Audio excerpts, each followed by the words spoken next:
Welcome to Unsettling Stories. Let's start. Ghost Train on the London Underground. When I was about 16 or 17, I was in London for a trip with my mum and dad.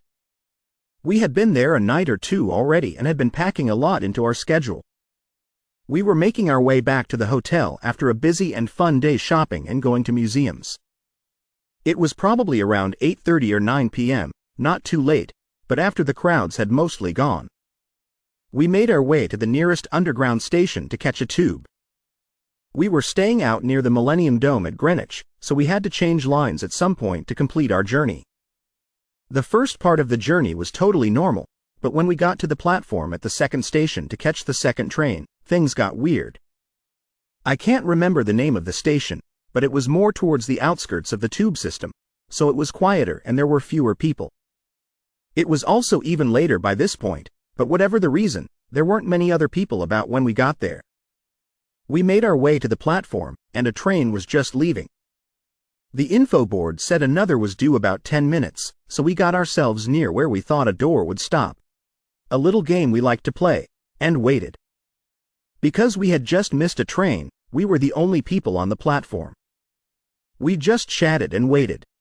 Eventually, a couple made their way onto the platform and stood a little way up. They seemed like they were tourists also. Before we knew it, there was the familiar rumbling of a train approaching from the tunnel, so we gathered our bags and got ready to board. It was a couple of minutes early, but this wasn't a bad thing as we were tired and ready to get back to the hotel. When the train pulled in, the sign on the front that usually has the destination on it was blank, which was odd. I also didn't see the driver, which is also odd as London Underground trains have large windows at either side of the front cockpit area so that the driver can see where they were going. The strangest thing about this train, though, was that no one was on it. Not a single passenger. We were standing towards the back of the platform positioned to board the last carriage, so the whole train had to pass by us before it stopped and there was no one else on board. It came to a stop and the doors opened. I felt uneasy and looked over to my parents. My mum caught my eye and looked worried. My dad took a step towards the train and my mum stopped him, saying, "No. Don't get on the train. We will get the next one." My dad was a bit annoyed and confused, but he could see from the looks on our faces that we were freaked out about something, so he agreed and stayed put. Further up, the other couple was still on the platform, looking at the open door but not getting on. I don't know if they were following our lead, or if they also felt that something was off.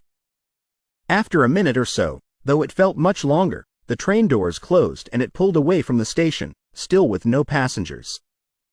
A couple of minutes later, the scheduled train arrived. The sign on the front had a destination, you could clearly see the driver, and we also noticed the rush of wind, or I suppose the movement of air as the train pushed the air out of the tunnel and into the station as it approached. The empty train that had pulled into the station created no rush of air when it arrived. The doors opened and there were other passengers on board. It just felt different, it felt normal and safe. We got on and made our way back to the hotel. My dad asked us what had happened with the other train, and my mum told him there was something wrong with it. It wasn't right and I feel like if we had got on it, something bad would have happened.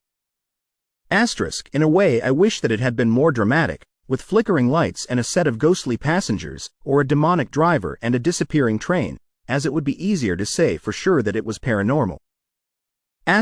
All I know is that an unscheduled train with no visible driver, passengers or destination pulled up in the station without creating any disturbance to the air in the tunnel and I did not want to get on it. Thanks for watching.